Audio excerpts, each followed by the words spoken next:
यह कहानी पूरी तरह से काल्पनिक है और केवल मनोरंजन के उद्देश्य से बनाई गई है। धन्यवाद और जिम्मेदारी से आनंद लें। एक सुनसान और ठंडी रात थी।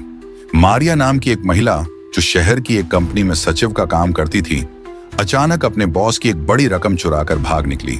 ये कदम उसने एक नई जिंदगी की तलाश में उठाया था, जिससे उसकी पुरानी परेशानियां मिट जाएं और वो अपने सपनों को पूरा कर सके। मारिया की कार अंधेरी सड़क पर तेजी से दौड़ रही थी और उसके चेहरे पर चिंता और डर का मिला जुला भाव था। रात गहराती जा रही थी और मारिया की हर धड़कन तेज हो रही थी।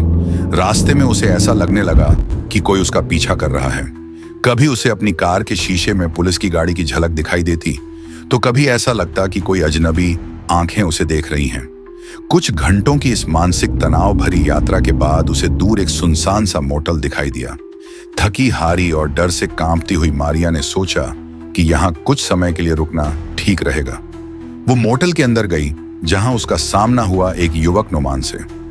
नोमान के चेहरे पर एक अजीब मुस्कान थी जो किसी के भी दिल में डर पैदा कर सकती थी। उसकी आंखों में एक खौफनाक सूनापन था, जैसे कि वो किसी दूसरे ही दुनिया से हो। नोमान ने मारिया का स्वागत किया और उसे एक कमरा दिया। मारिया कमरे में जाते ही जल्दी से बाथरूम में चली गई और खुद को शावर के नीचे खड़ा कर लिया। वो अपनी गलती के बारे में सोचने लगी। अपनी नई जिंदगी के बारे में सोचते सोचते उसका मन बेचैन हो गया। तभी उसे बाथरूम के दरवाजे के नीचे से एक परछाई नजर आई। उसकी सांसें रुक सी गईं। उसने महसूस किया कि कोई दरवाजे के दूसरी तरफ खड़ा है और उसे देख रहा है। उसकी धड़कनें तेज हो गईं और भय की एक ठंडी लहर उसके शरीर में दौड़ गई। अचानक दरवाजा खुला और सामने खड़े व्यक्ति ने बिना कुछ कहे एक धारदार चाकू से उस पर हमला कर दिया। मारिया चीख भी न सकी। उस व्यक्ति ने बर्बरता से चाकू को बार बार उसके शरीर में घोंपा। उसकी चीखें बाथरूम की दीवारों में गूंजने लगी। यह हमला इतना क्रूर था कि मारिया की आंखों में आखिरी पल तक सिर्फ खौफ ही नजर आया। उसके खून के छींटे पूरे बाथरूम में फैल गए और उस व्यक्ति की खामोशी के साथ उसके मुंह पर एक खौफनाक मुस्कान थी। हमलावर कोई और नहीं बल्कि खुद नोमान था।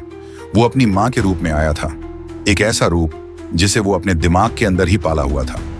मारिया के मरने के बाद नोमान ने बाथरूम की हर जगह से खून के धब्बे साफ की और लाश को एक प्लास्टिक में लपेटकर मोटल के पीछे बने दलदल में फेंक दिया। अगली सुबह मारिया के परिवार वालों को उसकी गुमशुदगी की खबर लगी। मारिया का बॉस भी चिंतित हो गया, क्योंकि उसने अपने पैसों के साथ गायब हो जाने के बाद से मारिया की कोई खबर नहीं पाई थी। इसलिए एक प्राइवेट जासूस समीर को मारिया की खोज का काम सौंपा गया। समीर मारिया के आखिरी ठिकानों का पता लगाने लगा और उस मोटल तक पहुंच गया जहां मारिया आखिरी बार रुकी थी। मोटल में पहुंचकर समीर ने वहां के मालिक नोमान से पूछताछ शुरू की। नोमान उसे देखकर थोड़ा असहज हो गया, पर उसने समीर को यह दिखाने की कोशिश की कि सब कुछ सामान्य है। समीर ने कमरे की तलाशी ली, लेकिन उसे कुछ खास नहीं मिला। हालांकि उसे बाथरूम में एक खून का धब्बा दिखाई दिया, जिसे ठीक से साफ नहीं किया गया था। यह देखकर समीर को संदेह हुआ, लेकिन उसे कोई ठोस सबूत नहीं मिला। समीर ने अपने शोध को जारी रखा और धीरे धीरे नोमान के मानसिक हालात का पता लगाना शुरू किया। उसे पता चला कि नोमान अपनी मां की हत्या के बाद मानसिक तनाव में रहने लगा था और अपने दिमाग में अपनी मां का भूत पाल लिया था। उसका दिमाग दो हिस्सों में बंट चुका था। एक हिस्सा उसके मासूम चेहरे का था और दूसरा उसकी मां के खौफनाक व्यक्तित्व का। नोमान की मां का किरदार उसके अंदर से निकलता था और उसे बर्बर हत्याओं के लिए उकसाता था। वो एक के बाद एक लोगों को अपने जाल में फंसाता, उन्हें मोटल में बुलाता और फिर उन्हीं के हाथों उनकी मौत की पटकथा लिखता। समीर ने महसूस किया कि यह कोई साधारण मामला नहीं है, बल्कि यह एक खौफनाक मानसिकता के साथ खेलने वाला खतरनाक हत्यारा था।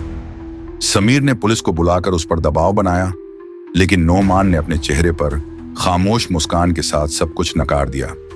पुलिस ने मोटल के चारों ओर खुदाई करवाई और आखिरकार वहां दफन की हुई कई लाशें मिली, जो नोमान की क्रूरता की गवाह बनी। आखिरकार नोमान को गिरफ्तार कर लिया गया, लेकिन उसका खौफनाक चेहरा और उसकी दोहरी मानसिकता सबके सामने उजागर हो गई। पुलिस ने उसे जेल में डाल दिया, लेकिन उसके चेहरे की खामोश मुस्कान और उसकी आंखों में छुपा वह खौफनाक सूनापन सभी के रोंगटे खड़े कर देता।